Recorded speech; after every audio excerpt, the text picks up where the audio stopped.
кезде отқан сұрағым екі сұрақ қазір ауылымызда көбінесе көп жалпы көп мотоциклдары.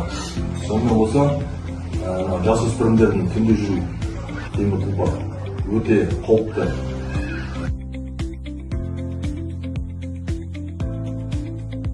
Баласын алып береді, екінші баласын содан қызыл сұрайды.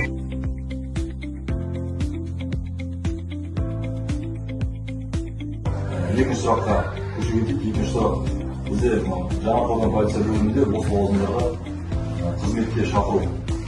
Яғни өздеріңіздің балаларыңыз болса 35 жасқа дейінгі немесе інілеріңіз болса әскерден келген балаларымыз, мысалы үшін әскерден келген балалар сержанттық лауазымға тұруға мүмкіндігі бар 35 жасқа дейін. Сондай-ақ офицер лауазымға жоғары заңгерлік және арнайы орта білім болу. Екіншісі дене бітімі шыныққан. Бой ұзын, дене бітімі арқылы.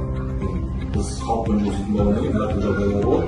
Ер балалардың бойы 170 см, қыз балаларды 160 см 48 жаста зейнетке шығуға мүмкіндігі бар. Кезекті еңбек демалысы уақытында немере штат пример вакантный жұмыс қандай жұмыстар бар? Қазіргі таңда бізде енді қазір Жаңақорған полиция бөлімінде 35 жасқа дейін. 35 жасқа дейін. Әскерге бармағандар военный кәсіпкерлерді бізге Жаңақорған полиция бөлімінде